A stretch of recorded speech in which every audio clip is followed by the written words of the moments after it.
Breaking news. Jagtial జిల్లా పంచాయతీ ఎన్నికల ఫలితాల్లో ఆసక్తికర పరిణామం చోటు చేసుకుంది. రాయకల్ మండలం శ్రీరాంనగర్ లో జరిగిన పంచాయతీ పోరులో మామ సత్యనారాయణపై ఆయన కోడలు రాధిక విజయం సాధించారు. రాధిక కేవలం 14 ఓట్ల స్వల్ప తేడాతో గెలుపొందారు. సత్యనారాయణను కాంగ్రెస్ పార్టీ బలపరచగా రాధికను బీజేపీ పార్టీ బలపరిచింది.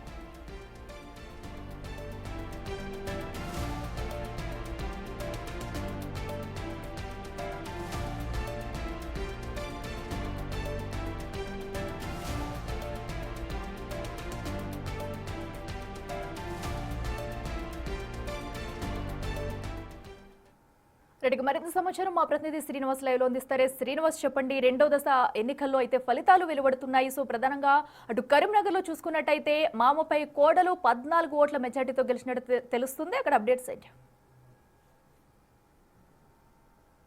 అఖిల, రెండవ దశ గ్రామ పంచాయతీ ఎన్నికల లోపల కూడా ఇటు కాంగ్రెస్ పార్టీ పూర్తి ఆధిక్యత కనబరుస్తున్నటువంటి పరిస్థితి కనబడుతుంది. ఉమ్మడి కరీంనగర్ జిల్లా వ్యాప్తంగా 4 జిల్లాల లోపల కూడా ఇప్పటి వరకు గెలిచినటువంటి అభ్యర్థుల లోపల అత్యధిక స్థానాలు కాంగ్రెస్ పార్టీ కైవసం చేసుకుంటున్నటువంటి పరిస్థితి కనబడుతుంది. ముఖ్యంగా మొదటి దశ ఎన్నికల లోపల సత్తా చాటినటువంటి బీజేపీ రెండవ దశ ఎన్నికల లోపల ఎలాంటి ప్రభావం చూపలేకపోవడం ఒక కారణంగా చెప్పుకోవచ్చు. అంటే దీనికి గల కారణాలు ఏంటి అంటే, ఇక్కడ మొదటి దశ ఎన్నికల లోపల ఇటు ఎంపీగా ప్రాతినిధ్యం వహిస్తున్నటువంటి బండి సంజయ్ నియోగవర్గం లోపల అత్యధిక స్థానాలు గెలవడంతో దాదాపుగా అంటే గత గ్రామ పంచాయతీ ఎన్నికల లోపల సర్పంచులు లేని బీజేపీ ఈసారి చాలా స్థానాల లోపల గెలుచుకోవడం జరిగింది. కానీ రెండవ దశకు వచ్చేసరికి ఎక్కడ కూడా బీజేపీ తన ఆధిపత్యాన్ని కానీ తన యొక్క కనపరచలేకపోతుంది అని చెప్పుకోవచ్చు. ముఖ్యంగా ఇక్కడ చెప్పుకోవాల్సింది ఏంటిదంటే, రాజన్న సిరిసిల్ల జిల్లా లోపల కేటీఆర్ మార్క్ అనేది స్పష్టంగా కనబడుతున్నటువంటి పరిస్థితి కనబడుతుంది.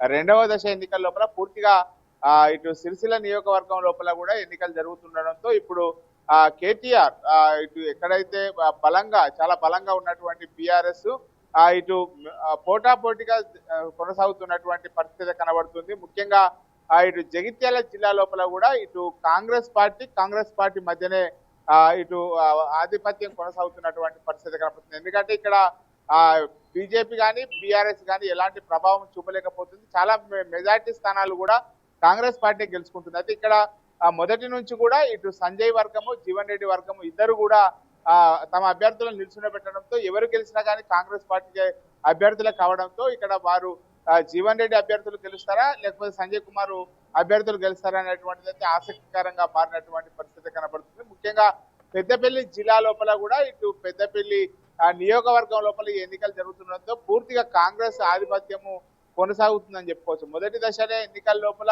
ఎలాంటి అయితే ఫలితాలు వచ్చాయో అదేవిధంగా రెండో దశ ఎన్నికల లోపల కూడా కాంగ్రెస్ తన మార్కు చూపుతుందని చెప్పుకోవచ్చు. ఇక్కడ ముఖ్యంగా జగిత్యాల జిల్లా రాయకల్ మండలం లోపల ఆసక్తికరమైనటువంటి సన్నివేశం చోటు చేసుకుందని చెప్పుకోవచ్చు. రాయకల్ మండలము శ్రీరామ్ నగర్ లోపల ఇటు మామ సత్యనారాయణ పైన కోడలు రాధికను బీజేపీ ఇటు పార్టీ బలపరచడం జరిగింది.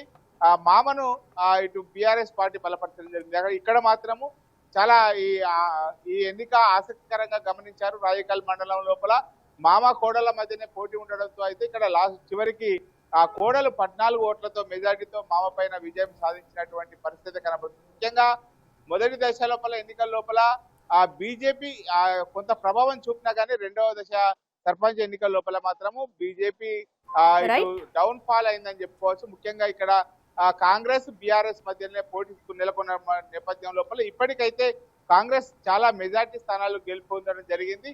ఇంకా కాంగ్రెస్ పార్టీ యొక్క ఆధిక్యత పెరిగేటువంటి అవకాశం ఉన్నట్టుగా అయితే తెలుస్తుంది. అఖిల, మనకు right Srinivas, thank you. So తెలంగాణలో రెండవ దశ పంచాయతీ ఎన్నికల కౌంటింగ్ అయితే కొనసాగుతుంది. హోరాహోరీగా సాగిన పంచాయతీ ఎన్నికల్లో కాంగ్రెస్ పార్టీ బలపరిచిన అభ్యర్థులైతే ఎక్కడికక్కడ విజయం సాధిస్తూ వస్తున్నారు. సో ఇక ఈ రోజు రాత్రి వరకు అయితే కౌంటింగ్ ప్రక్రియ పూర్తయి అభ్యర్థుల జాబితా కూడా వెలువడనుంది.